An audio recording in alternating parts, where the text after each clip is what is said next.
Joe Torre was the fourth choice.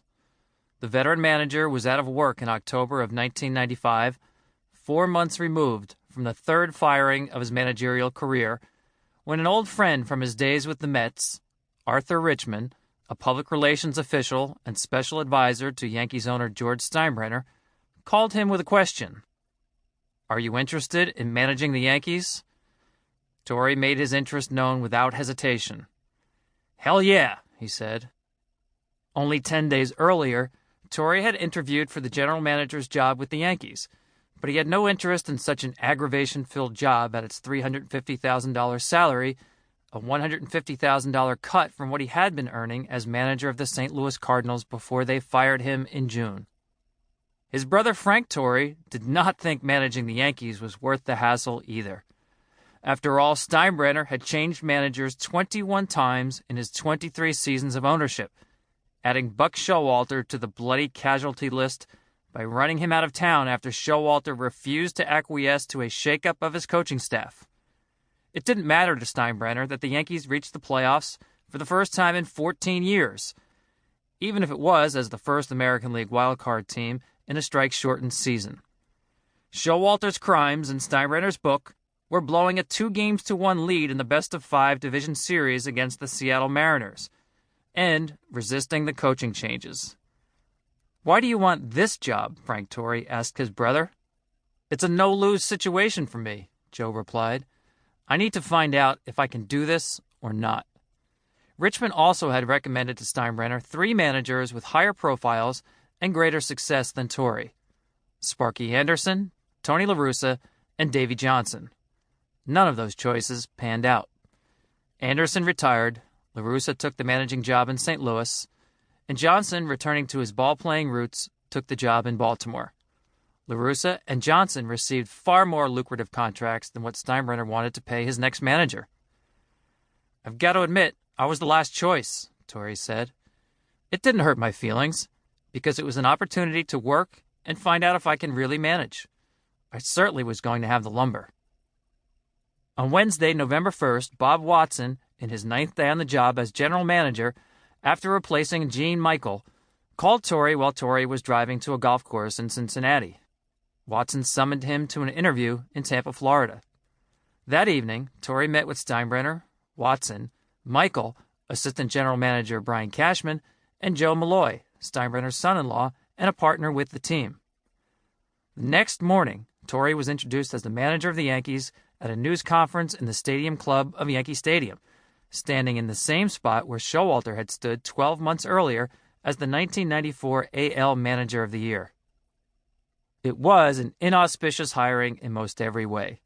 Steinbrenner did not bother to attend the introductory event of his new manager. The press grilled Torre. Not only had Torre been fired 3 times, but also he was 55 years old and brought with him a losing record, 894 and 1003. Not one postseason series victory, and the ignominy of having spent more games over a lifetime of playing and managing without ever getting to the World Series than any other man in history. Torre was a highly accomplished player, even a star player, for 18 seasons with the Braves, Cardinals, and Mets. He was named to 9 All-Star teams and won 1 Most Valuable Player award with the Cardinals in 1971.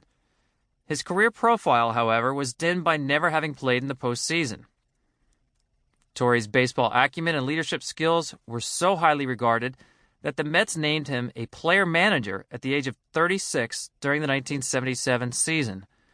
He ceased playing that same year, the first of his 5 years managing awful Mets teams. When the Mets fired him after the 1981 season, the Braves, owned by Ted Turner, quickly snapped him up. Torre immediately led the Braves to their first division title in 13 years. He lasted only 2 more seasons with Turner's Braves.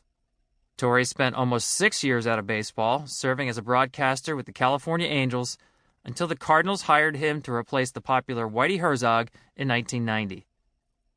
One of Torre's great strengths as a manager was that he understood what it was like to both star and struggle at the major league level. For instance, he hit .363 when he won the MVP award in 1971, and 74 points lower the very next year. "And I tried just as hard both years," he said. One day in 1975 with the Mets, Torre became the first player in National League history to ground into 4 double plays, each of them following a single by second baseman Felix Millan. He reacted to such infamy with humor. "I'd like to thank Felix Millan for making all of this possible," he said. At his introductory news conference, Torre displayed his cool demeanor and ease in front of a hostile media crowd. He answered questions with humor and optimism and did not hesitate to talk about his lifetime goal of winning the World Series, something the Yankees had not done in 17 years, the longest drought for the franchise since it won its first in 1921. He knew Steinbrenner had grown restless. All in all, Torre was not warmly received as the replacement for a popular young manager Steinbrenner had chased off after a playoff season.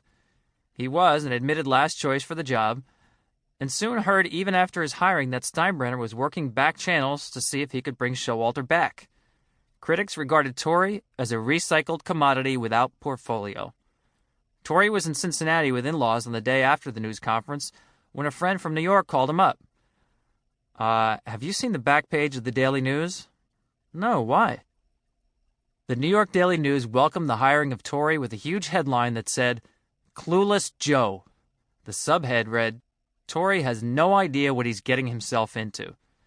It referenced a column written by Ian O'Connor, in which O'Connor said that Torre came across as naive at best, desperate at worst. Wrote O'Connor, "It's always a sad occasion when man becomes Muppet." A last choice, a placeholder for Showalter, a man without a clue, a Muppet. This is how Torre was welcomed as the new manager of the New York Yankees. None of it bothered him. "It didn't matter to me," Torre said. "I was so tickled to have the opportunity that none of it mattered. I was a little nervous starting out with it. Every time you get fired, there's always something you think you can do better. I started thinking, maybe I have to do this different or that different. And then one day before spring training began, I was thumbing through a book by Bill Parcells, the football coach.